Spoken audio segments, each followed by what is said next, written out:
Fala turma, começando aqui mais um programa do Ruralmente Podcast. E antes da gente começar, quero agradecer os nossos patrocinadores. E a Nutri Rações é a patrocinadora master do nosso programa. A Nutri tem um recado para vocês. Nutri Rações, há 31 anos apresentando soluções em nutrição animal. Uma empresa especializada na produção de alimentos concentrados para bovinos, equinos, ovinos, suínos e aves. Possui uma linha completa de produtos destinados à pecuária leiteira, garantindo eficiência e economia em todas as fases da produção. Animais em aleitamento, recria, reprodução, pré-parto e lactação. A Nutri também está presente no mercado de insumos agrícolas, comercializando adubos, corretivos, sementes, foliares, produtos biológicos, entre outros. Para melhor servir o produtor rural, possuímos uma equipe de engenheiros agrônomos, zootecnista e apoio comercial. Venha nos fazer uma visita na nossa fábrica, na rua Dr. José Luiz Viana Coutinho, número 281. E venha conhecer a nossa loja na Avenida Joselir de Moura Bastos, número 298. Nutri Rações, desde 1993, oferecendo soluções em nutrição animal. A Camila Guedes, da E-Solo e E-Solo Digital, também tem um recado para vocês. Olá novamente, pessoal. No vídeo anterior eu mostrei para vocês a importância da agricultura de precisão no processo de análise de solo. Agora eu quero mostrar o porquê contratar a E-Solo Digital para realizar esse tipo de serviço na sua propriedade.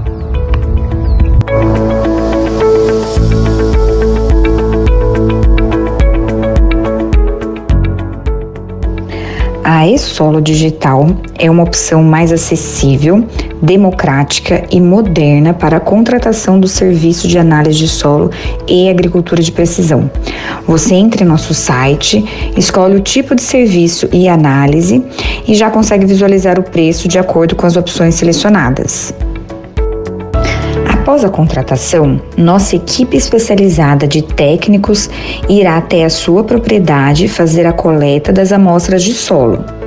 Essas amostras serão enviadas para o laboratório e, após a liberação dos resultados, realizamos o processamento de dados com nossa tecnologia avançada e entregaremos os relatórios detalhados de forma digital.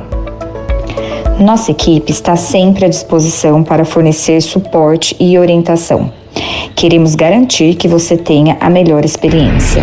E é claro que nossa abordagem digital torna todo o processo mais conveniente, rápido e acessível, economizando tempo e recursos.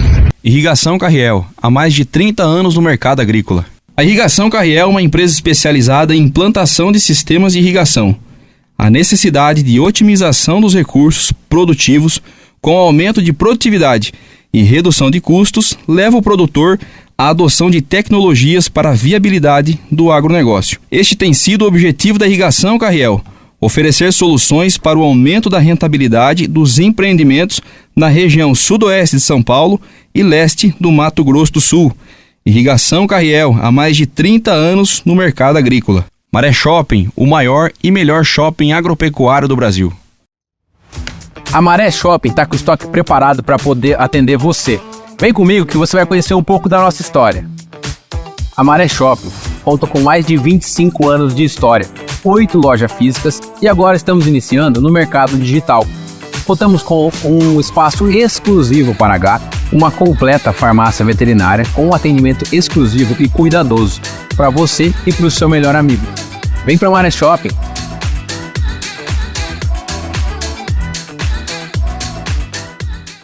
Quero mandar um abraço pro meu amigo Clebinho Mariotto, da Oficina Picasso, a melhor oficina da região.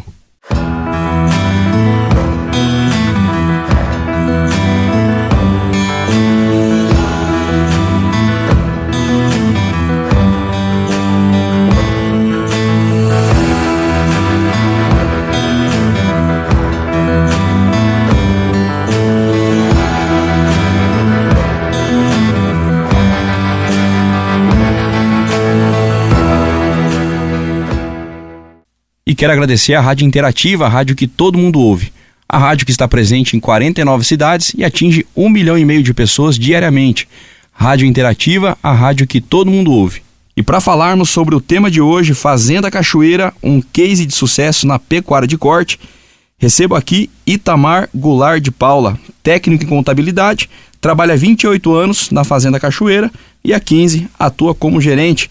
Itamar, seja bem-vindo ao Ruralmente Podcast. Prazer, agradeço pelo convite, um prazer poder contar um pouco da nossa história aqui. Legal. E recebo também João Matheus Costa Machado, que é coordenador técnico comercial da Agener União Saúde Animal. Meu amigo João da Agener, seja bem-vindo ao Ruralmente mais uma vez. Mais uma vez, estamos aí. Você que esteve com a gente aqui alguns programas atrás, né? Junto com o nosso amigo Júlio. Exatamente. Terceira vez já dá pra pedir música já, hein? Rapaz, terceira vez já. É isso aí. E vê se traz o Júlio mais uma vez aqui, viu? Pode deixar, vamos atormentar o homem lá. É isso aí, Itamar. Obrigado, viu? Mais uma vez por aceitar participar com a gente aqui. Eu sei da correria sua lá, né? A gente vai entender um pouco como é que funciona o trabalho de vocês, mas muito obrigado. E pra gente começar, Itamar, conta pra gente a história de vida e carreira, como é que tudo começou, como é que divide sua experiência com a gente. Bom, eu sou do norte do Paraná, né? Sou de uma cidade pequena perto de Londrina, que é Bela Vista do Paraíso. E meu pai, ele era gerente de fazenda, né? E uma fazenda no norte do Paraná, muito próximo de Londrina, e a gente sempre começou a trabalhar desde cedo, mas a gente teve uma sorte, talvez, que nessa fazenda, por ela tá muito próximo de Londrina, naquela época, no início da década, final da década de 70, início da década de 80, tudo que surgia de novo era testado lá. Assim, a primeira inseminação, a primeira coleta de embrião, o primeiro plantio direto, silagem. Então a fazenda era meio que um laboratório para a faculdade, né?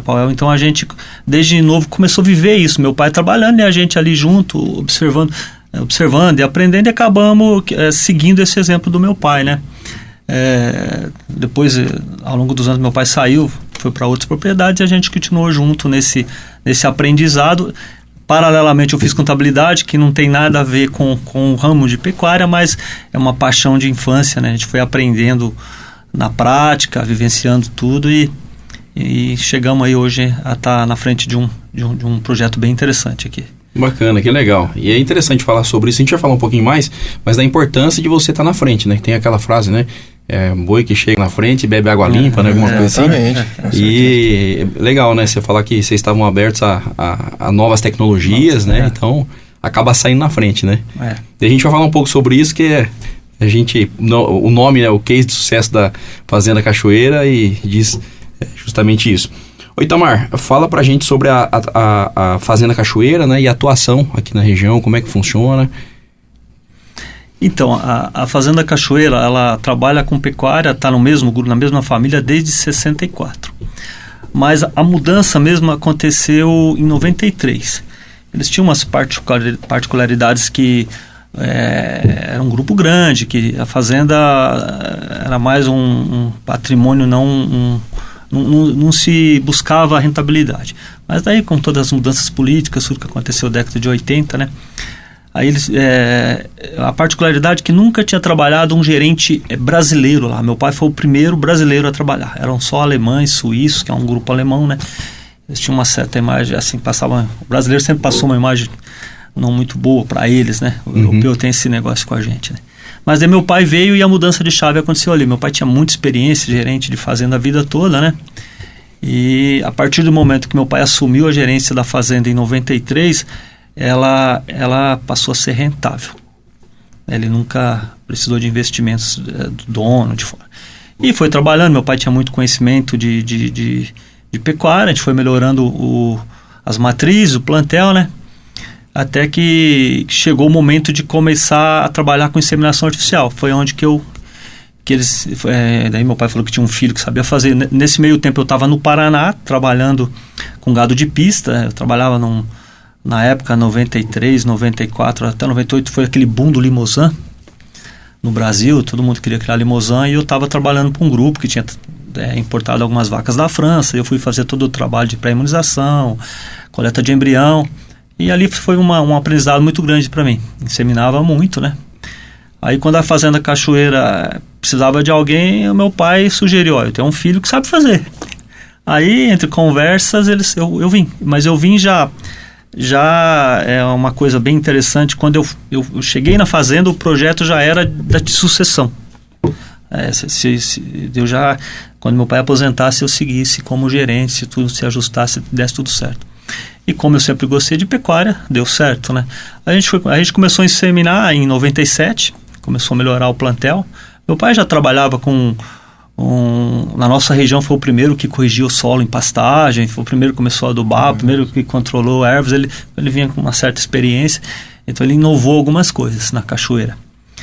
E como eu vinha com essa visão do gado europeu, do limousin, do pardo suíço, eu tinha essa ideia do posterior, de você agregar peso na carcaça com qualidade, uma carcaça com área de ouro de lombo interessante. Então, assim que eu comecei a escolher os touros, eu já consegui rapidamente que o plantel da cachoeira evoluísse, né? E o crescimento foi gradativo, né? Contar um pouco da história da pecuária da fazenda. Aí em 2002 a gente viu que precisava de alguma forma procurar algum trabalho que agregasse valor ao plantel. Aí a gente foi para a BCZ. Na época eles abriram um livro aberto, a gente classificou as primeiras vacas LA. E a gente conseguiu, aí fizemos LA 1, 2, chegamos no PO por absorção, sem comprar nenhuma vaca dentro da fazenda. E nisso, sempre buscando evolução de plantel, melhorar índices zootécnicos, né? A gente já tinha peso a desmama definido, a gente procurava um peso mínimo, já selecionava por temperamento, cuidado com o racial, entre outras coisas, né? E aí a evolução foi gradativa hoje para chegar nos resultados que a gente tem hoje, mas sempre medindo bastante, talvez o diferencial da fazenda é que a gente procura medir o que gera ação, né? Assim, a gente não fica, tem muito, vários aplicativos, alguma coisa que medem muita coisa, mas que te dá um número, mas fazer o que com aquele número, né? Você acaba até perdendo tempo, né, com aquilo e não avança, né? Uma diferença talvez seja essa, a gente tenta medir alguma coisa que possa resultar em algum tipo de ação no resultado do plantel. Bacana. E hoje qual que é a principal atividade dentro, falando de pecuária de corte, né? Vocês produzem um bezerro e vendem a desmama ou fazem ciclo completo, como é que funciona? Tá, eu vou voltar um pouquinho. Eu vivi 3 ciclos da pecuária mais agressivos dentro da fazenda. E os 3 forçaram a gente a fazer alguma coisa dentro do gado. Eu não me lembro bem o ano, mas que em 2004, 2005, a gente sofreu um ciclo de baixa muito forte no bezerro. A gente já tinha um bezerro de qualidade, mas o mercado não estava pagando por esse animal. Uhum. Na época, a gente saiu da recria para o ciclo completo. Então, vamos terminar esse animal. E ficamos no ciclo completo até 2014. Em 2014 a gente teve um outro ciclo, né, de baixa de novo. E em 2010, com a entrada mais ou menos 2010, que começou a falar muito em boi China, a entrada do chinês, que você teve que produzir um animal com 30 meses, a exigência de acabamento, de carcaça, aí isso, você tinha um boi pesado, mas você era muito penalizado em frigorífico. A gente em 2014 para 2015 a gente saiu do ciclo completo. Até foi um ano de seca também, né? A gente voltou para cria e recria, e nisso a gente começou a fazer agricultura na fazenda. E em 2015 nós entramos no Paint. A gente vinha com uma evolução bem interessante no plantel, a gente tinha cliente fidelizado, já conseguia ter precocidade no rebanho, dentro das nossas medições, né? Mas a gente precisava que esse plantel fosse comparado num programa com outras fazendas, com outros animais, trazer alguma coisa de novo no plantel. Então, com a mudança do ciclo completo, a gente também entrou num programa de avaliação genética no Brasil, né? Isso foi uma mudança bem interessante de chave, que a gente aprendeu a olhar outras características no animal. E nisso a agricultura foi entrando, né? Hoje a gente faz integração. Bacana. Bom, falando da cria, queria que você falasse pra gente quais as características esperadas num bezerro da desmama. O que o mercado busca, né? A gente precisa olhar para o mercado, o que o mercado busca e o que traz rentabilidade para nós, né? Então, nesse equilíbrio, o que a gente espera de um animal desse? Ao longo dos anos, o que a gente notou a cria, talvez a menos falada, mas a mais importante do processo. Por quê? Porque hoje eu tenho que pensar no consumidor. Eu tenho que atender um cliente de recria, que tem que atender um confinador, que vai atender um consumidor, e nesse meio tempo todo mundo tem que ter rentabilidade, né? Todo mundo tem que ganhar dinheiro no processo. Então, eu sempre, na minha equipe, eu sempre comento que a cria, hoje a palavra, realmente eu estou criando um animal, eu tenho que melhorar características que vão dar rentabilidade, vai dar rendimento de carcaça, que eu consiga atender a cadeia até o prato. Então, o que a gente busca lá? É exatamente isso, que o nosso cliente, que hoje compra bezerros da fazenda, ele ganhe dinheiro também, né? Que seja rentável para ele. E a gente tem obtido bons resultados, a gente tem crescido ao longo dos anos, a gente vê tanto no peso a desmama, tanto o feedback dos clientes, o que está rendendo no coxo, rendimento de carcaça. Então a gente tem conseguido acompanhar a evolução da pecuária aí dentro do Nelore, bem interessante. O que a gente busca em característica num bezerro hoje? Primeira coisa, você tem que pensar no bezerro lá na gestação, né? No segundo mês da partida que você apalpou a vaca, ela está prenha, você tem que mudar aquele pensamento que essa vaca está prenha, não vamos cuidar dela, vamos deixar ela sofrer um pouco, né? Então a gente cuida muito da parte de nutrição dentro da fazenda. Então a oferta de forragem, um bom criador tem que produzir forragem, né? Tem que ter um pasto relativamente bom. Então a gente começa desde a escolha do touro, trazendo características de precocidade, musculatura, temperamento, tudo, até um peso a desmama, um intervalo de parto, tudo isso é muito levado a sério dentro da fazenda. A gente trabalha com ETF já há desde quando surgiu o ETF, uns 15, 16 anos já, né? Mais ou menos. Então, a gente procura sempre melhorar a conformação desse animal, a carcaça, peças maiores que vão dar maior rendimento de carcaça, profundidade, um animal com mais costela, com menos, na proporção 60-40, menos perna, um animal que vai ter características de precocidade, tanto de acabamento de carcaça quanto na fêmea precocidade sexual. E isso na escolha do touro, no acasalamento, a gente tenta acasalar o melhor possível para ter o melhor resultado possível. Perfeito. E é isso, né? Quando a gente fala da cria, né, são muitos fatores envolvidos para a gente ter sucesso na atividade, né? Então, a gente vê pecuarista que conseguiu emprenhar a vaca, o que faz? Solta naquele pastinho lá como se fosse o fim da linha, né? E não, né? Ali que começa, ali você continua ainda, né? Porque você prepara a vaca, né? E você tem um cuidado especial, vamos tratar bem dessa vaca, ela precisa emprenhar. Mas depois que ela emprenhou, você precisa continuar, né, tendo atenção nutricional e também sanidade, que não falar um pouco também, certeza, né? Tem que caminhar junto, né? Essa pilastra, genética, nutrição e sanidade. Isso na pesquisa já foi provado, né? Que todas as fibras são formadas ali no segundo, terceiro mês de gestação. Depois só a hipertrofia, né? Então a vaca não pode passar nenhum tipo de necessidade nesse período de gestação. Ali você já condenou esse bezerro a ser mais fraco ou ser o melhor, dependendo da sua nutrição, do seu cuidado ali nesse período. Ali você já vai definir a sua produção. Então tem que cuidar, ela tem que ser bem nutrida na gestação. Pensa numa bezerrada top. Rapaz, eu tive lá, né? A gente vai falar um pouco sobre dia de campo, né? Eu tive lá. É bacana. A gente vê todo o trabalho de vários anos que eles vieram fazendo, né? E se vê a desmama, a conformidade do lote de desmama. Todo o trabalho árduo da fazenda, da equipe aí, dando o resultado que o mercado precisa, né? E busca, né? São 30 anos, Bom, curiosidade agora a gente vai ter que, né, fazer bastante pergunta aqui pra gente aprender um pouquinho, né, João? Claro, com certeza. Ô, Itamar, o que você fala hoje de um peso ideal a desmama? Pelo menos o que você considera que é ideal e o que vocês têm obtido hoje na fazenda?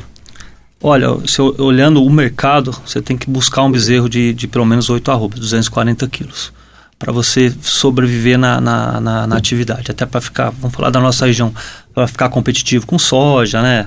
Para você não virar agricultor, vamos falar. Então a gente tem um número maior que isso hoje, né? A gente está desmamando mais pesado que isso hoje, mas 8 arrobas atende os recriadores, né? Antes se buscava muito um bezerro de 7 arrobas, por questão de preço mesmo, né? Mas um bezerro acima de 230, posso 240 quilos de média aí.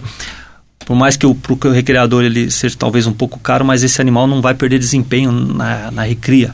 Ele vai continuar desempenhando e provavelmente numa boa nutrição é o boi que vai acabar sendo abatido com menos de 30 meses. Hoje o nosso peso macho está acima disso, né? Nós estamos já acima de 260 de média no macho. A fêmea fica nas 240 de com média. Com 8 meses de idade? 8 meses de idade. Né? Então, mas são vários fatores, né? Desde genética, nutrição, sanidade, a gente cuida de tudo com muita atenção e carinho. Uma outra virada de chave que isso na fazenda, talvez eu estou muito acelerado, mas eu vou te falar. A nutrição, que a gente notou? A partir de 14, 15, que teve aquela seca na nossa região de 13 para 14, muito forte, e eu que moro na fazenda, que vivo a fazenda, realmente a gente começou a notar essas mudanças climáticas, elas estão mais perceptíveis. A gente está percebendo que está mudando, né? Então, o que a gente viu? A gente precisava fazer alguma coisa em cima de nutrição. Então, hoje a gente não usa mais linha branca na fazenda. É proteinado para todo mundo o ano todo. Então, o que a gente conseguiu nisso? Qual que foi a ideia disso? A gente tem, hoje, oferta de forragem em cada mês, você tem um tipo de oferta de forragem para o animal. Por mais que você tenha... no extensivo, geralmente os pastos têm um tipo de capim numa invernada, um tipo de capim em outra. No extensivo geralmente é assim, você não tem lá apenas um tipo de braquiário ou um pânico, né? Então essa variação de oferta de forragem. Então a gente precisava, e na nossa região ali, Itaberá, que ainda é uma região muito fria, a gente tem um problema de geada todo ano, né? A gente precisava melhorar a digestibilidade disso no animal. Então a gente partiu para um proteinado com aditivo aí, e isso foi uma virada de chave muito grande. Tem um maior consumo? Tem, mas todos os números técnicos da fazenda melhoraram. Desde intervalo de parto, né? Consigo protocolar mais cedo, peso a desmama, peso a sobre ano. Foi esse custo a mais, esse consumo a mais, as vantagens são muito maiores que o custo. Isso foi um investimento que se compensou, na verdade. Exatamente, também não foi um custo, foi um investimento. Investimento. Essa é a palavra certa. Então, Mar, e vocês fazem um trabalho muito bem feito com genética, né? E aí, atrelado à nutrição, vocês têm atingido bons resultados, né? Agora, olhando para o bezerro, vocês trabalham também com creep feeding? Como é que funciona voltado para o bezerro, como é que funciona essa parte de nutrição? Então, a fazenda é toda clipada, né? Toda no clipe. É um produto de alto consumo, né? E com as vitaminas da DE, a partir do momento que ele sai da maternidade, ele recebe ali os manejos de maternidade, que a gente já forma os lotes para IATF, ele já está em piquetes com clipe. O que acontece? Aí até o quarto, quinto mês, esse bezerro ele acaba consumindo bem no clipe. Depois ele já começa, por a gente usar proteinado, para todo mundo, ele começa já a consumir proteinado no coxo e baixa o consumo de clipe. Mas o clipe assim, eu escuto muita coisa de clipe, mas você está trabalhando com melhoramento genético, você está potencializando características, você tem que dar condição de nutrição para esse animal desenvolver essas características. Então a gente é a favor do clipe com nutrição, não ração, né, um mineral de alto consumo, mas que no fim você faz todo um trabalho de melhoramento genético e o clipe vai aditivar esse bezerro. Aí esse bezerro, a gente desmama com 8 meses, né? No clipe, ele vai para áreas rotacionadas e irrigadas. Hoje a gente só faz a recria dos 15% melhores, só precocidade 5, musculatura 5, só os top. E eles vão para um proteico energético até o sobre-ano. Aí com média de 17 a 18 meses, esse animal já está com as 14 arrobas e aí ele é vendido para o coxo. Legal, bacana. Itamar, como que está posicionada a estação de monta da Fazenda Cachoeira? Como é que funciona? Isso é uma particularidade talvez que tem muita divergência que a gente faz. Hoje a Fazenda a gente faz 3 estações de monta de 90 dias.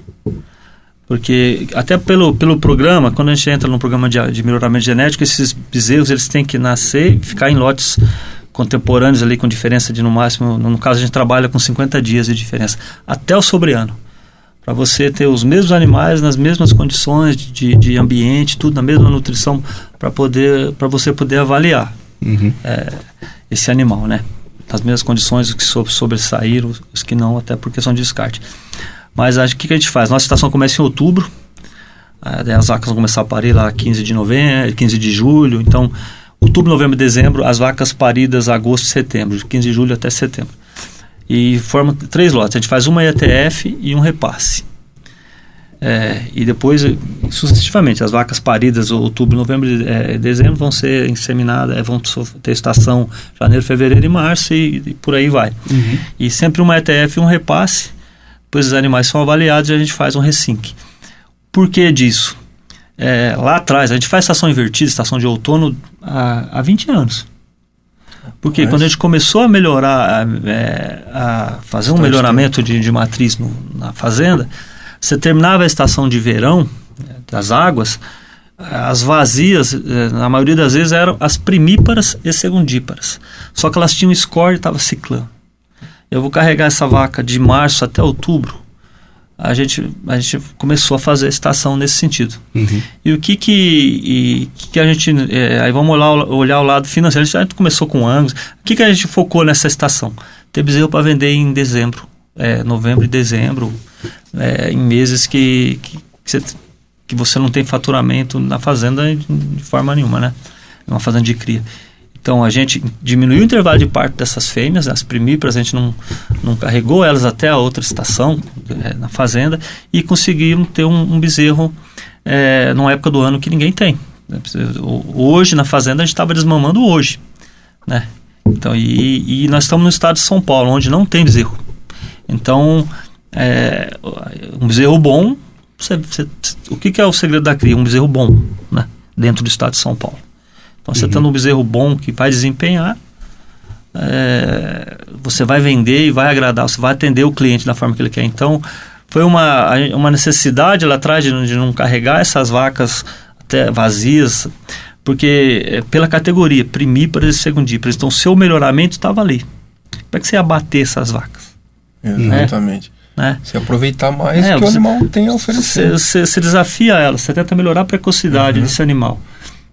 Estou falando de um tempo atrás, você não tinha acesso a tanta tecnologia que você tem hoje, nutrição, né? Tudo. Aí você vai, ficou vazia, vou matar a primípara e a segundípara.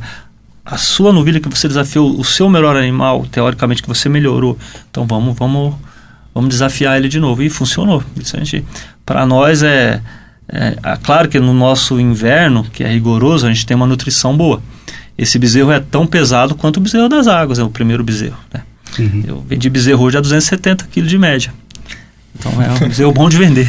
Olha só, bacana. E o interessante é que o que você falou, né? Você tá tendo bezerro para venda numa época do ano em que quase ninguém tem bezerro para venda, né? Então a gente olhando para a fazenda, é uma época que dificilmente a gente tem faturamento numa pecuária de cria, e você viu a oportunidade e tá ali alimentando caixa. Alimentando caixa. Né? Exatamente. É isso aí. E o que você observou de diferença dessas estações de monta? O que você observa dos índices zootécnicos, né? Taxa de prenhez, peso a desmama, tem diferença de uma época para outra, ou você acha que está padronizado, é tudo igual? Não, no caso da fazenda está padronizado. Por quê? Porque a gente tem uma boa nutrição no inverno, né? Essa vaca, em momento nenhum, ela deixa de ser bem nutrida, né? Ela tem oferta de forragem, a gente faz silagem para segurança, e hoje com a integração na fazenda, uma boa parte dessa área de agricultura, ela volta para a pecuária no inverno em forma de pastoreio de aveia. Então, onde teoricamente eu não teria nada de oferta de forragem, eu tenho mais oferta do que nas águas muitas vezes. Então a gente consegue que essa vaca manter um score interessante o ano todo, né? E o bezerro, consequentemente, vai ter oferta de leite, vai ter capim. Então você consegue, no caso da Fazenda Cachoeira, a gente faz hoje 4 desmamas controladas, com 4 avaliações a cada 2 meses, e o peso é muito parecido, né? A gente não tem essa variação. Então, esses bezerros agora do final da estação invertida, eles passam o inverno numa aveia, e daí quando ele sai da aveia, tem um momento de transição ali, que setembro, outubro, que é um pouco mais difícil, mas por outro lado, outubro, novembro começa a chover, eu vou desmamar em dezembro. Então esse bezerro, ele tem, em toda a vida dele, uma boa oferta de forragem. Então você acaba desmamando ele pesado do mesmo jeito, né? Bacana. E no caso do desafio da fêmea, é muito interessante também, porque essa fêmea que nasceu março e abril, que é da estação invertida, ela vai fazer 1 ano, março, abril do outro ano, ela vai entrar nas águas precoce, né? Com 16 meses, 17 meses. Então, se ajusta até... Ela vai entrar, você pode desafiar ela mais cedo, onde você está começando a ter oferta de forragem. Então, sabendo trabalhar isso é muito interessante. Ele vira um relógio, né? Fica tudo bem fica sincronizado, tudo né? Fica bem ajustado. Muito legal. Não, e outra coisa importante, né? Vale destacar, se você tiver bezerro o ano todo para venda, você vai vender, porque boi tem liquidez, não importa o preço, né? Se tá o preço alto, o preço baixo, você pôs a venda, tem liquidez, né, Itamar? E hoje os confinamentos estão cheios o ano todo, né? A reposição é o ano todo. Uma coisa que assim, a gente não faz o ano todo. São 3 estações e esses lotes são desafiados naquele período. Se elas também, no segundo, na resink, se ela não emprenhar, ela é descartada. Então, são meio que... você tem 3 lotes avaliados em uma estação de 90 dias. Né? Dentro daqueles 90 dias, se ela não emprenhar, ela sai com 2 inseminações, né? Com resink. Ela é descartada, ela não passa para o outro lote. Entendi. Né? E de maneira geral, assim, somando essas 3 estações de monta, qual taxa de prenhez que você consegue atingir? A gente está acima de 85. 85. Esse ano a gente alcançou 87. E a gente fala muito, né? Lógico, cada caso é um caso, mas assim, para você ter alta produtividade é de 85 para cima, né? Para você... subir a régua. O porquê disso? Se você quer, vamos supor que você quer desmamar 70, vamos usar um número aqui, 75, 78% do seu plantel. Eu tenho 1.000 vacas, eu vou emprenhar 850, eu quero desmamar 780 bezerros. Essa é uma métrica que a gente usa. Se eu quero desmamar, por exemplo, de 1.000 vacas, 800 bezerros, eu preciso fazer pelo menos 86, 87% de prenhez. Porque eu vou ter perca de gestação, onde está a maior perca na cria hoje, no nosso caso, que a gente mede isso, é antes do nascimento, né? Algum tipo de estresse que dá uma absorção, né? Um aborto, um acidente, alguma coisa que essa vaca acaba perdendo. Então, o que hoje se fala muito em fundo de maternidade, né? Então, como a gente tem isso medido, a gente sabe, se eu quero desmamar X bezerros, eu preciso ter tantas prenhez, porque no meio do caminho eu vou perder tantos % antes do parto, e depois do parto você consegue agir em cima do animal, aí o número é bem menor. Numa fazenda de cria, na minha opinião, as percas maiores são pré-parto, muita absorção, né, alguma coisa que no fim sobrevivência do animal, o instinto de sobrevivência, né? Qualquer estresse que ela tem ali no início da gestação, ela acaba absorvendo, né? Exato. Então a gente, como eu tenho esses 30 anos na fazenda, eu tenho esses números bem definidos. Então, se eu quero desmamar tantos bezerros, eu preciso fazer tantas prenhez, porque eu vou perder tantos % nessa fase, tantos % nessa fase em média. Eu sempre falo, né, que na pecuária de corte e na cria, mais precisamente, são débitos, né? Primeiro você começa a estação de monta, quem não emprenhou, vai embora. Primeiro débito. Aí depois você vai inseminar. Quem emprenhou, aí tem morte embrionária, né? Tem o aborto, já é outro débito. Aí nasce, aí tem os natimortos, né? Aí tem o que morre na diarreia e por aí vai. Então são débitos, né? Então você tem que levar a sua régua lá em cima na taxa de prenhez para você fechar com uma boa desmama, né? Então, e você tendo a porcentagem desses débitos, você consegue se programar melhor. Eu sei que eu vou perder essa porcentagem, então eu preciso melhorar de alguma forma a minha taxa de prenhez, né? Então, legal. Equilibra bem isso. Oi, Itamar, depois eu quero ouvir de você também, João. De maneira geral, quais são os principais desafios da cria? O que você observa? Quais são os principais desafios hoje que o produtor enfrenta? De uma maneira geral, seja mercado, seja dentro da propriedade, o que você enxerga de grande desafio? Eu quero ver sua opinião também, João. Opa, vamos lá. Começando com o Itamar. Eu acho que assim, cada segmento dentro da cria tem um desafio, né? Hoje, se você usa tecnologia, se você tem uma boa nutrição, o que a gente está passando e vem pela frente, o maior desafio vai ser mão de obra, né? Principalmente na cria. Porque recria e engorda acaba sendo um negócio um pouco mais metódico, vamos dizer assim, mas a mão de obra da cria, ela é diferente, né? A pessoa tem que gostar de ver bezerro nascer, né? Gostar de vaca prenha, gostar. Eu sempre falo lá na fazenda que cria 50-50. 50 é razão, mas 50 é coração, né? O cara tem que gostar. E esse gostar, né? O filho do peão não quer ser peão, né? Tá? Nem tratorista ele quer ser. Exatamente. Então, o maior desafio que a gente vai enfrentar agora para frente vai ser o mão de obra, vazio de pessoas aí, né? Você pode ver que hoje tem muita fazenda que os peões os mais velhos estão trabalhando. Sim. Do outro lado, olhando do lado fazenda, assim, do outro, essas mudanças climáticas, a gente tem que cada vez pensar nisso de uma forma mais séria, né?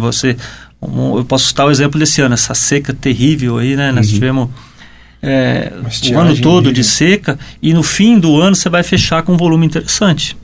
Então, de chuva vai chegar na média não tão baixa, mas a gente teve 9 meses muito secos e 3 meses com muita chuva. Então, isso, se a gente não se adaptar a isso, a essas mudanças que estão claras, eu volto a repetir, eu vejo isso desde 2015, os veranicos aumentaram, né? Se você não, principalmente na cria, que você precisa nutrir esse animal, tem que cuidar disso, tem que pensar que realmente as coisas estão mudando, né? E na sanidade os desafios são, você vai intensificando a cria, né? Você busca um animal mais pesado, acaba que ele é um animal mais exigente. Então, o João está aqui, os desafios vão aumentando todo ano, você vai concentrando mais animal, você vai concentrando o problema, né? Com certeza. O desafio sanitário também vai aumentando. Cada ano é uma história diferente, né? Então, eu vejo um todo. A gente tem que estar sempre procurando informação que as coisas estão mudando, né? Você tem que cada vez verticalizar mais, mais animal por hectare, mais concentração. Então você concentra o problema, espaço, né? Você concentra o problema, então tem que olhar isso de uma maneira geral. E na parte de mercado, o desafio que você tem que entregar qualidade. Hoje nós, consumidores, nós queremos uma qualidade de carne, né? E tem os desafios dos outros países que vão criando barreira, inventando história pra gente aí, né? Mas de qualquer modo, assim, a pecuária, ela tá mudando e eu digo, tá mudando para melhor, né? Às vezes você focando em qualidade de carne, né? Em maciez, tem trabalhos bem interessantes em cima de maciez, focado no consumidor, né? Então isso é muito bom.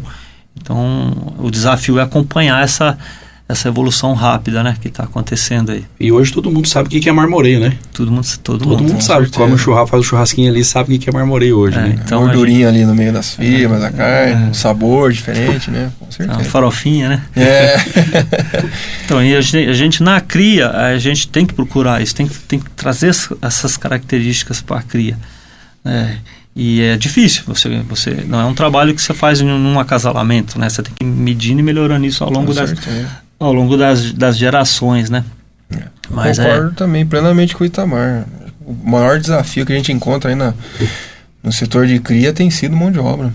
Como tem sido difícil se conversa com diversos produtores e se faz a mesma pergunta, todo mundo responde sempre a mesma coisa. O principal desafio é a mão de obra, né? A fazenda que tem um bom trabalhador não quer perder aquele trabalhador que ele tem ali com ele há muitos anos, né? E às vezes a fazenda que está começando precisa dessa mão de obra e acaba sendo difícil muitas vezes de achar, né? Na própria região. Aí entra essa questão climática, que é uma coisa que a gente não coordena, não controla, né? Mas a gente precisa também, né? O Itamar fala muito isso aí, né? Fazer o dever de casa, né? Controlar os custos, né? De porteira para dentro, né? Porteira para fora a gente não tem controle. Mas mão de obra é uma coisa que tem sido um alerta para todo mundo aí. Não, mas é isso que o Itamar falou, né? 50% é coração, né? Na cria, sim. Que você tem que gostar, tem que ter paixão, acordar cedo, saber que vai mexer com bezerro, com vaca e sentir essa emoção mesmo. E nos detalhes, né? Eu sempre falo que a cria... não pode ser aquele robozinho, né? Tem que ser... mas a cria é uma enfermaria a céu aberto, né? Então você está lidando com doença o dia, né? Todo dia, nascimento, né? E é isso mesmo. Eu fico contente quando vejo o campeiro lá, às vezes passa do horário e tá lá cuidando dos guaxinhos. Você vê que aí é coração mesmo, né? Coração.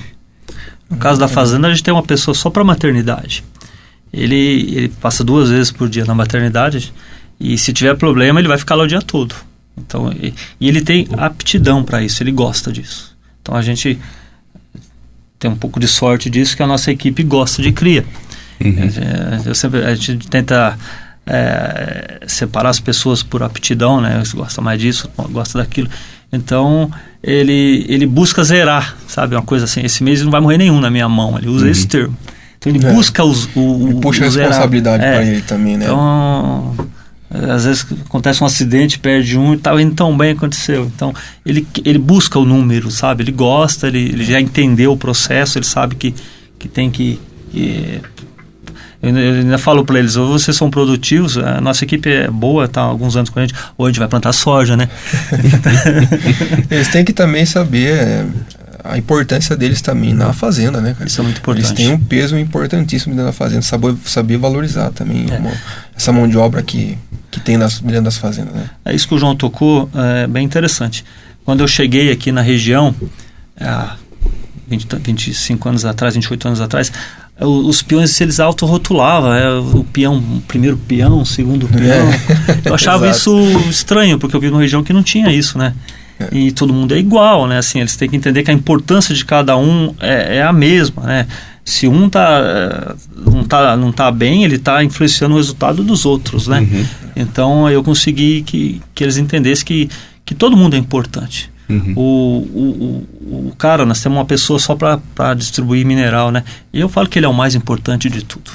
Exato. Tá todo mundo no mesmo barco, né? Porque se ele deixar faltar, vai influenciar em ATF, vai influenciar em nascimento. Exatamente. Vai influenciar em tudo. E talvez é o saleiro. Para mim ele é o mais importante no processo. Porque ele não pode deixar faltar. E é o que eu sempre falo para os meninos lá também, né? Sempre que tem oportunidade, né? Eu falo isso. Às vezes eu começo com uma pergunta capciosa, né? Qual que é a sua função na fazenda? A minha é tratar do gado. A minha é correr, fazer vistoria e tal. Né? Mas hoje a gente faz eles entenderem que é o seguinte, não, tudo bem, isso faz parte de um processo. Mas a sua importância é fornecer carne de qualidade para o mercado. Né? Você faz parte de uma cadeia que movimenta bilhões de reais, né? Que movimenta a nossa economia. Então eles começam a olhar diferente, né? Que é isso que você está falando, da importância, né? Para a gente atingir o nosso objetivo, existem alguns processos que a gente tem que passar. Sim. Mas a verdadeira missão de cada um é, de fato, entregar uma carne de qualidade, né? E acho que é isso que nós, como gestores, a gente tem que manter isso vivo dentro das propriedades, né? Treinamento, né? E ele tem que viver o processo, ele tem que entender a importância e participar dos resultados. A desmama está nesse valor, nesse peso. Ele tem que entender que ele tem que participar do resultado, né? Uhum. Eu produzi um bezerro que desmamou com 270 quilos. Eu produzi uma fêmea, eu cuidei de uma fêmea que empreendeu com 14 meses. Fiz parte do processo. Ele fez parte. E isso muda a forma da pessoa ver. Para você ter uma ideia, na fazenda a gente conseguiu, depois de 8 anos de pai, a gente conseguiu botar um touro como teste de progênie. Nossa, a alegria da nossa equipe, porque foi o resultado do trabalho da equipe. Nós conseguimos pôr um touro para disponibilizar a genética, né? Então, quando morre um bezerro hoje, o cara talvez está morrendo um touro, um possível doador.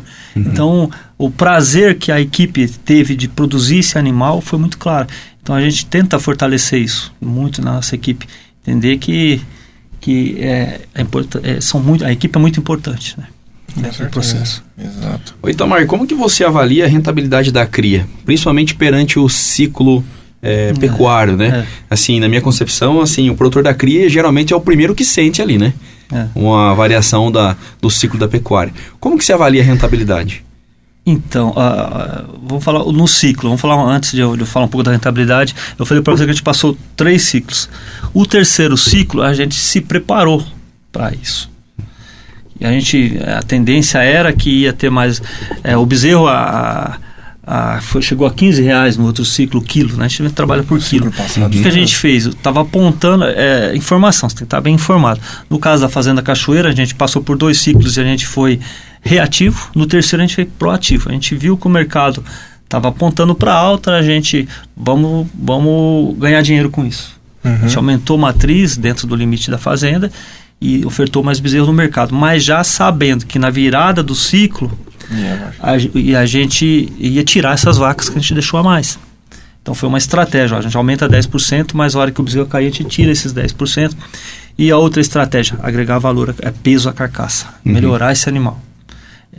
Você não consegue suprir toda a baixa, né, mas você consegue passar com menos problema nessa fase ruim do ciclo. Então eu acho que assim, a rentabilidade do bezerro, o que é? Peso. peso e bem distribuído.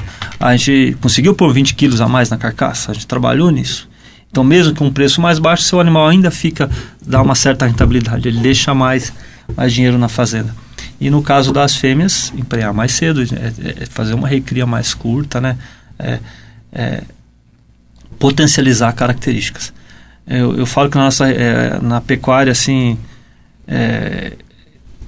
tá saindo o meio, o NEM, né? Ou você entra com tecnologia e vai ficar competitivo com todos os outros segmentos, né? E tem aquele que não faz nada e desmama um bezerro abaixo de 180 quilos. O NEM. Então a gente tá claro isso. A rentabilidade, por exemplo, lá no dia de campo perguntaram para mim lá quanto custa o bezerro da cachoeira. Ele custa o nosso melhor pasto, a nossa melhor mão de obra, a nossa melhor nutrição. Ele custa isso. Não dá para definir isso em valores. Eu tenho que dar o melhor dele para ele desempenhar o melhor que ele tem, que eu consigo vender. Exato. Eu consigo alcançar um valor interessante na venda. Uhum. Né? Então ele custa o melhor que a gente pode oferecer para ele na fazenda. Uhum. Isso, no final das contas, gera rentabilidade. Você agrega valor à carcaça e no fim você consegue ficar no segmento. Ou seja, é aquilo que a gente já sabe, mas que a gente precisa pôr em prática, né? Melhorar a eficiência e aumentar a produtividade. Né? O mercado não está na nossa mão, de certa maneira não está. Então a gente precisa fazer a lição muito bem feita dentro de casa, né? E procurar, assim, conseguir melhores rentabilidades, né? E entender o ciclo, né? O criador, ele tem que entender o ciclo da pecuária. Porque ele existe, né? Tem gente que não acredita, mas tá aí, os dados estão aí, né? Contra fatos não argumentos. Né? Olha, dessa vez, agora mesmo está muito claro. Nós tivemos em 2021-22 um excesso bateu recorde de inseminação, tudo, né? Os bezerros nasceram 22, 23, 24 o bezerro caiu, 23, 24, e é o boi que está saindo agora. Então a gente ainda tem estoque desses bezerros. Então, por isso que se escuta muito falar que o bom vai ser de meio de 25 para frente. Por quê? Porque esses bezerros estão no coxo agora, essa oferta de bezerro. Eles não foram abatidos ainda. Essa 23, né? A super oferta de bezerro, 22, 23. Então tem que entender isso, né? Tem que procurar informação, a gente tem, é só tentar trabalhar da melhor forma possível com isso, né? Então, e outra coisa, no ano passado nós tivemos, acho que no ano todo, um mês, só que o abate de fêmeas foi menor que o abate de macho. Então, vai ter falta de bezerro. É fato, né? Se matou, ainda está matando muita fêmea, ainda se engorda muito. O confinamento de fêmea aumentou, né? Hoje, você vê de fêmea na arroba do boi, né? Então as fêmeas também estão muito direcionadas para confinamento, né?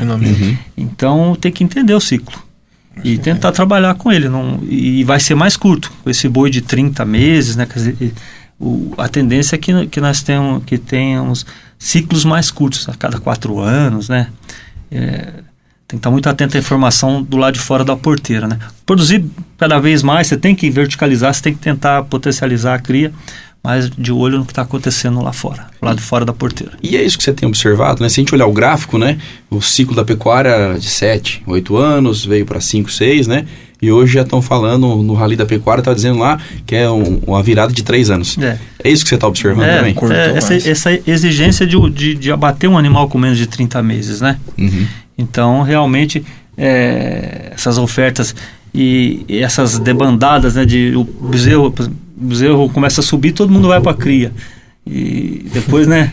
Então existe ainda esses efeitos. Então ainda existe, né? O investidor, tá dando dinheiro aqui, eu vou para aqueles segmentos. Aí, talvez entra tarde ou entra no meio, né? Ainda tem isso, né? Então a gente tem que estar... E quem está, no caso da Fazenda Cachoeira, a gente está lá há 30 anos na cria, a gente consegue trabalhar um pouco melhor com esses ciclos e tentar passar por eles de uma maneira um pouco mais... menos destrutiva, vamos dizer assim. E aquele negócio, né? Compra na baixa, vende na alta, né? A hora que esse pessoal entender isso aí, vai dar uma bagunçada no... Com certeza. Tudo é por planejamento, né? Resiliência também, né? Saber persistir ali. Se planejar para os momentos de baixo que vai acontecer, saber administrar isso daí. E como o Itamar disse agora, né? Em 2024 houve um aumento de 19% sobre o abate de fêmeas, quando comparado a 2023, isso no segundo, terceiro trimestre, né? E agora houve um recuo de 6% se comparado no último mês na média geral. Então, significa que o pessoal começou já a segurar a fêmea de novo, né? Com certeza. Sabendo que, né, arroba aí pro meio do ano que vem, né, o Itamar? Tende a dar esse aumento, o pessoal começa a segurar aí pra planejar bezerro futuramente. É isso mesmo.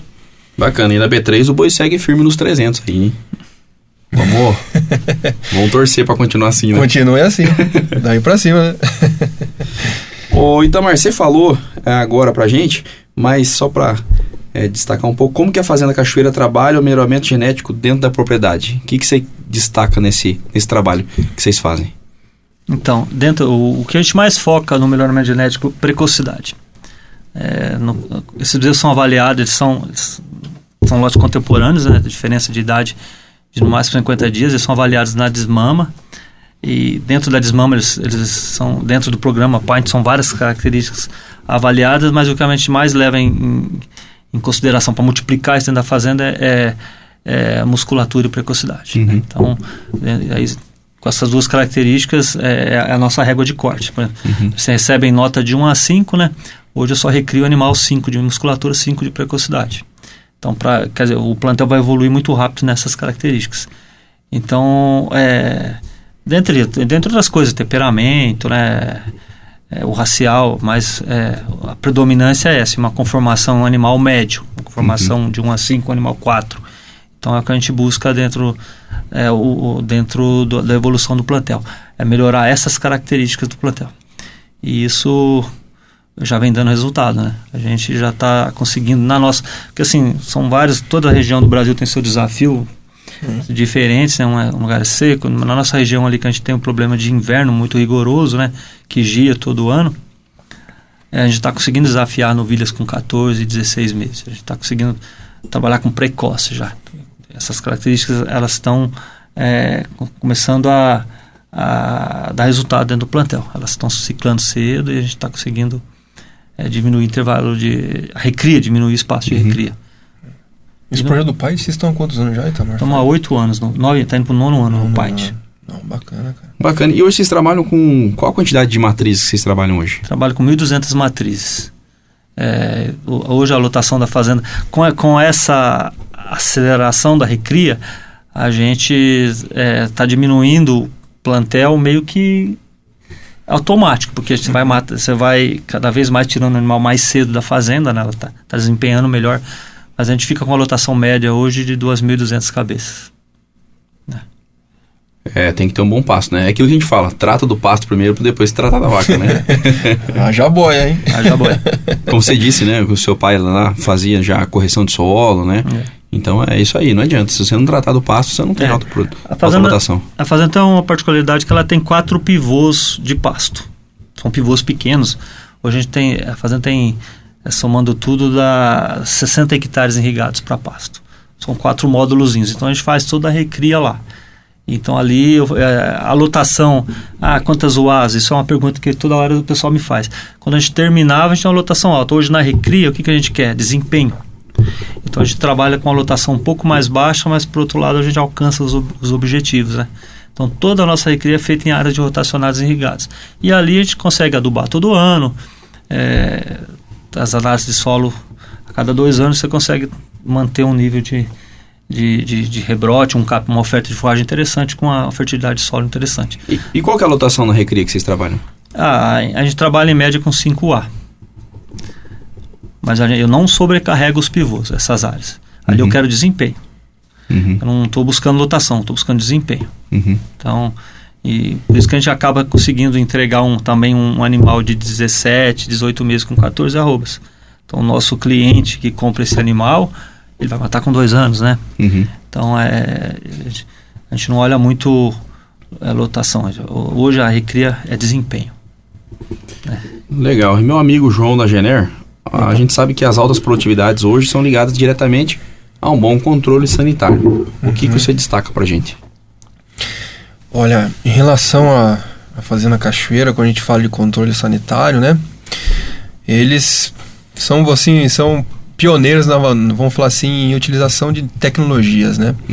Então, o Itamar, ele tem uma mente brilhante, assim, de sempre estar querendo saber o que tem de novo no mercado, o que tem de produto saindo de novo, o que tem de protocolo novo, de ATF, para colocar em prática, né? Realmente tem coisas que dá para trabalhar no perfil da fazenda, tem coisas que não dá, mas o Itamar sempre foi uma pessoa muito de mente aberta, assim, a utilizar tecnologias, né? Tanto que hoje eles têm esses resultados incríveis e bacanas e que está sendo compartilhado, por realmente ele ser, assim, uma pessoa de buscar o que tem de novo no mercado.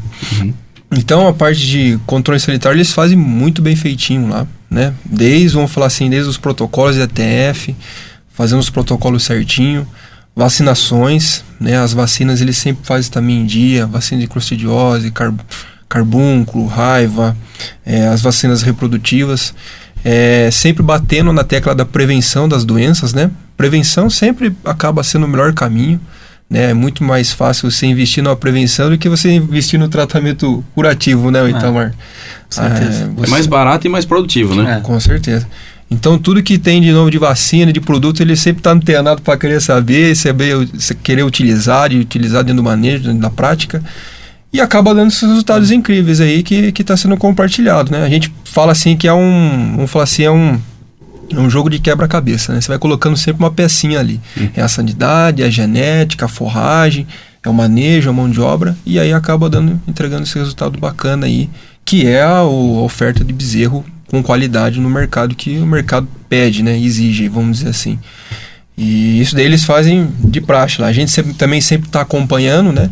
Mensalmente, a cada 40 dias a gente sempre está passando na fazenda para tá levando uma novidade, tá acompanhando os resultados, que isso daí é o trabalho nosso, né? Acompanhar os resultados que está tendo. E tá sempre tendo essa parceria com o produtor rural, né? Não deixar ele na mão e vendo se tem alguma necessidade de ajuste ali, de melhoria, a gente sempre tá junto. Os treinamentos, né? E fazendo vamos falar assim, esse network também, essa conversa entre os produtores que, do meu ponto de vista, quanto conhecimento, quanto mais a gente compartilha, mais a gente aprende, né? Exatamente. Então, do meu ponto de vista, é isso aí. E você falando em novas tecnologias, né? Itamar, fala pra gente do dia de campo que vocês fazem todo ano. Eu tive lá presente. Inclusive, preciso ressaltar, o João estava junto comigo. A primeira vez que eu dei uma entrevista na televisão foi no dia de campo lá. E o João que estava junto lá, ele que armou para mim isso aí. Fez o homem ficou roxo, amarelo, azul, vermelho, mas foi. Então, a gente vai para o 15º dia de campo, se não estou enganado. A gente começou em 2010. O que era a ideia? Esse dia de campo, a ideia surgiu de trazer informação para nossa região. O gado estava desaparecendo da nossa região, né? A agricultura tomando conta de tudo, e a gente viu que o produtor precisava de informação, de trazer tecnologia, coisas novas, as empresas. Então a gente, e também algumas empresas viram o nosso trabalho e viu que dava para ser um ponto de referência. Então a gente começou lá em 2010 focado um pouco mais em nutrição, e ao longo dos anos a gente tenta pegar tudo, nutrição, sanidade, reprodução, melhoramento genético, adubação de pastagem, mercado. A gente tenta trazer o máximo possível de informação para a nossa região. A ideia é essa, é difundir coisas novas. O João é parceiro da gente, a Gener está lá junto há alguns anos já. Então, a gente não, é um evento que a gente não foca lucro, quando a gente trazer informação para a nossa região.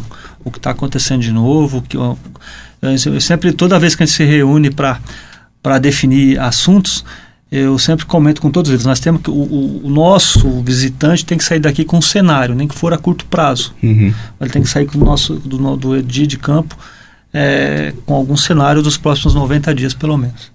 Então a gente tenta sempre, a ideia é essa, informar o produtor da nossa região, sabe? E mostrar que dá para ser rentável numa região de agricultura. Dá para fazer uma cria interessante, dá para ser pecuarista numa região de agricultura, desde que seja produtivo, desde que se tenha números, que meça, que entenda o processo, que dá para fazer cria numa área de agricultura extremamente produtiva, né? Eu até vou contar uma história. Quando eu cheguei ali naquela região, em 97, eu fui num evento do outro lado do estado de São Paulo, e quando eu falei que era daquela região de Itaberá, o cara, sei lá, do Vale da Fome, aquilo mexeu comigo, sabe? Nossa região era conhecida, né? Vale da Fome. Agora, assim, hoje nós somos talvez a região que mais produz alimentos do estado de São Paulo, né? Todo lugar é irrigação, a maior área irrigada, uma das maiores áreas irrigadas do Brasil está aqui no Paranapanema, né? Então, a agricultura entrou muito forte com tecnologia, né? E houve essa mudança de chave. Então aquilo me marcou. Quando o cara falou que eu morava no Vale da Fome, eu falei, nossa. Agora não é mais fome. Agora, ao contrário, a gente produz carne de qualidade, a gente produz grãos de qualidade, né? Fruta, né? A gente tem. Então a nossa região mudou e mudou para melhor e mudou rápido e muito, né? Eu sempre falo que os números da nossa região, dependendo do lugar que você está, você tem que tomar cuidado para falar, porque são muito altos, né? Tanto na agricultura quanto numa pecuária bem feita, né? Então isso é uma mudança muito rápida que são 20 anos aí que se evoluiu muito rápido nessa região, né? Uma melhor particularidade que o Itamar também faz pra gente, né? Nós, vamos falar assim, nós do setor de sanidade, ele sempre pergunta pra gente assim, o que vocês estão vendo de desafio nas fazendas aí esse ano? Tá acontecendo isso, então vamos pegar esse assunto e vamos destrinchar ele. Então os dias de campo sempre são muito assim, os assuntos são diversos, né? Não fica naquela mesmice, sempre é muito dinâmico, né? E realmente o pessoal gosta, né? Já criou essa cultura, né? Esse vínculo, né? Sabe que anualmente a Fazenda Cachoeira faz o dia de campo ali. E você acaba criando contato com vários produtores ali, vários pecuaristas aí, é excelente, né? No fim, ainda bem, né? Se eu uso, os outros vão usar também. Então, mas aí isso que o João falou é verdade, a gente discute, o que a gente precisa, que assunto que a gente precisa falar um pouco mais esse ano, trazer informação das dificuldades que o pessoal está tendo, seja lá de uma infestação de algum parasita, né, que está mais difícil de controlar, ou falar um pouco mais de mercado, a tendência, o que vem pela frente, né? Nós falamos de sequestro de carbono, que é um assunto, a fazenda é selo verde em sequestro de carbono, a gente mediu isso e a gente sequestra mais do que libera, né? Então a gente conseguiu mostrar que a pecuária não é esse vilão, que o boi não é esse vilão, né? Sim. Então a gente tenta mostrar todos os assuntos que estão assim, naquele ano que você precisa esclarecer melhor, a gente tenta falar no nosso evento. Essa questão do sequestro de carbono é bem interessante, né? De entender que a pecuária não é essa vilã, o boi não é esse vilão. Desde que faça a coisa bem feita, muito pelo contrário, você sequestra bem mais do que libera. E a gente tem esses números lá. A gente está num projeto junto com a Embrapa aí, algumas fazendas no Brasil, e a Cachoeira é uma delas. Bacana. Bom, nós vamos ter que marcar um outro programa para você vir falar sobre isso, né? Que esse tema é muito pertinente e, né, muita gente está querendo saber sobre, né? Uma novidade aí, realmente interessante. E esses eventos que vocês fazem lá é muito importante, né? Porque o que a gente tem observado, o pecuarista, ele tem estudado, né? Assim, ele tem procurado informações, né? Ele entendeu que ele precisa se tecnificar, ele precisa medir para ele atingir altas produtividades, né? E o pecuarista tá indo para esse caminho, né, Itamar? E o agricultor também. Eu tenho notado isso, que a integração na nossa região é a tendência de aumentar. O pessoal está entendendo que você não pode deixar os ovos na mesma cesta, né? Se você, tudo é cíclico, a agricultura também é cíclica, né? Tem os momentos de alto e baixo. Então, hoje na Fazenda Cachoeira eu atendo muita gente buscando informação para voltar a fazer pecuária, desde que a cria é um pouco mais difícil, que a pessoa já tirou a estrutura da fazenda, né? Mas começar com uma recria, fazer nesses intervalos aí de uma soja, fazer alguma recria, alguma coisa focada em entregar para um confinamento. Então eu tenho visto essa tendência de crescimento, mas eu estou vendo assim, dos bons agricultores, o cara com muita tecnologia. Então esse vai entrar focado em resultado, né? Então quem está procurando a gente tem números muito altos na agricultura e quer voltar a fazer um pouco de pecuária. Então vai ser bem interessante porque eles falam, tem uma máxima aí que o agricultor é um bom pecuarista, né? Vai ser um bom pecuarista porque ele vai cuidar do solo, vai cuidar do pasto, né? Mas uma fazenda que mede, o pecuarista também pode ser um bom agricultor, né? Com certeza, os dois se conversam muito também, né? A integração é o caminho. É o caminho. Isso na fazenda dá muito certo, né? Então é o caminho. Quando isso anda junto, anda de uma forma harmônica, né, com muita tecnologia, você consegue ter menos problemas, né, nesses ciclos ruins. Tem um sinergismo, né? Você tem uma sanidade financeira melhor dentro da propriedade, né? Você consegue passar, como diria um senhor lá atrás, você tem as marolinhas. Exatamente. Você não passa por tsunamis, né? Exato. Mas como eu disse o tempo atrás aqui, são palavras de amor, né? Mas vamos lá, Itamar, antes da gente encerrar, cara, 2 perguntas em uma só. Olha só, João, responsabilidade, hein? Olha só. Itamar, conta pra gente, o que você viu durante esses anos todos na pecuária? E eu já aproveito para perguntar também quais são as perspectivas para os próximos anos. O que você viu, o que você espera daqui para frente? Todos esses anos lá na fazenda, em outros lugares que a gente passou, a gente viu que a gente tem que verticalizar sempre. A tendência é sempre de tentar melhorar de alguma forma, buscar informação. Dá para ser competitivo, não precisa desistir do segmento, né? Dá para fazer crio, seja uma recria, uma engorda, desde que faça de forma correta, né? A gente vem notando que muitas vezes é falta de informação. Então evoluir sempre, tem que estar sempre procurando novidade, tem que estar sempre antenado. As coisas estão muito rápidas, né? Hoje com a internet, com tudo aí, você está sempre buscando novidade. Procurar entender os ciclos e o que vem pela frente, a gente vem agora num ciclo positivo, né? Então devemos ter aí 2, 3 anos aí bons.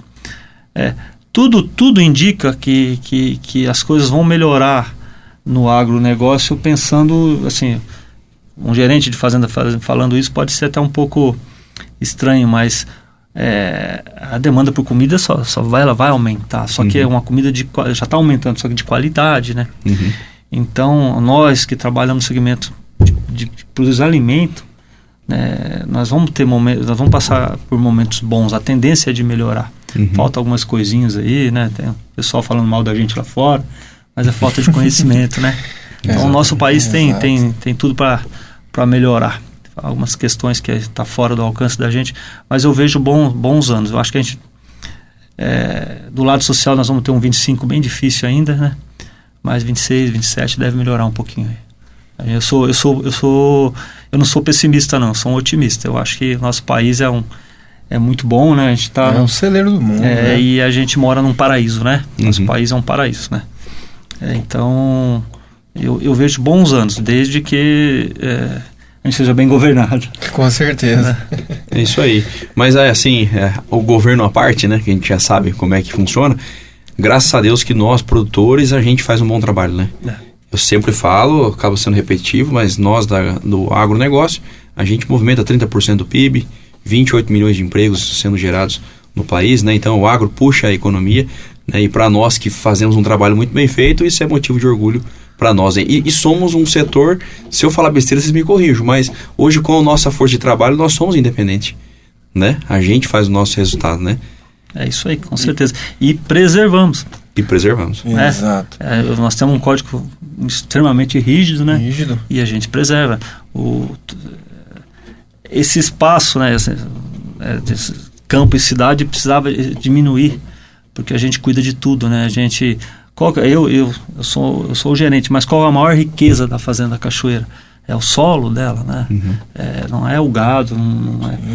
A riqueza dela é o solo. Então o produto, a água, tudo. As florestas. Então o produtor brasileiro, claro que tudo sempre tem o mal, né? Nunca é 100%, mas de maneira geral a gente preserva muito. Eu sempre falo, a gente tem que diminuir esse espaço campo-cidade, né? Tem muita coisa que teria que estar na sala de aula, né? Tinha que ensinar esse menino que o leite não sai da caixinha, né? Que a carne, com certeza. Que antigamente isso era mais claro, né? Então isso tinha que melhorar de alguma forma. Eu sempre falo que o agricultor sempre fala para convertido. A gente está falando para o nosso público. A gente tem que focar em outro público, né? A gente tem que falar, esse trabalho tem que ser na base, na escola, né? Para entender a importância do produtor de alimento. Não digo nem do agronegócio, de quem produz alimento, né?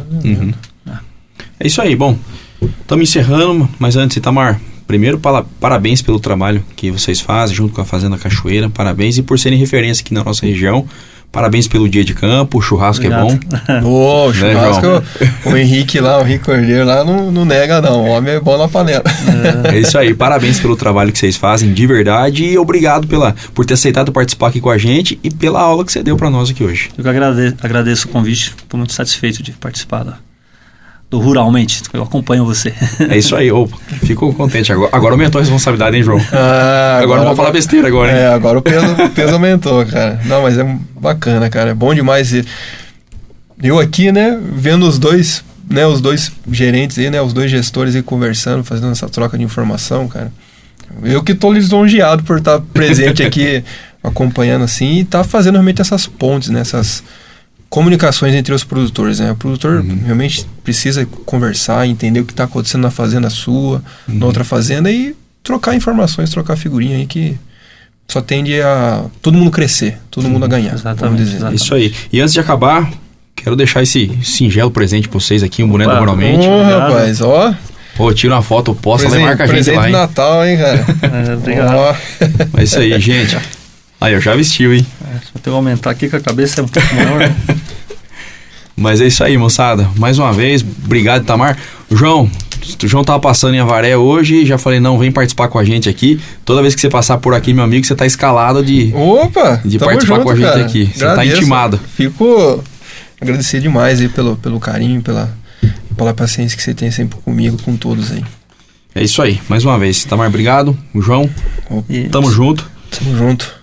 Isso aí. Eu estou à disposição se você precisar que eu participe mais vezes, pode me convidar que eu... Já tá intimado também. Já tem um próximo tema aí, vamos falar de sequestro de carbono, que é um tema muito bacana. interessante. A gente tava falando esse tema atrás aqui. Tema Já atualizado. vamos deixar. Só vamos definir a data agora. Perfeito. Fechado? Fechado. Obrigado pelo convite. Maravilha. E antes da gente encerrar, quero agradecer os nossos patrocinadores, Nutri Rações, E-Solo e E-Solo Digital, Maré Shopping, Irrigação Carriel, Oficina Picasso e Rádio Interativa. Quero mandar um abraço também ao meu amigo Vitor, minha amiga Maria Lige está aqui presente hoje no estúdio. E quero agradecer a você que nos acompanha. Esse foi mais um programa do Ruralmente Podcast e a gente se vê na próxima.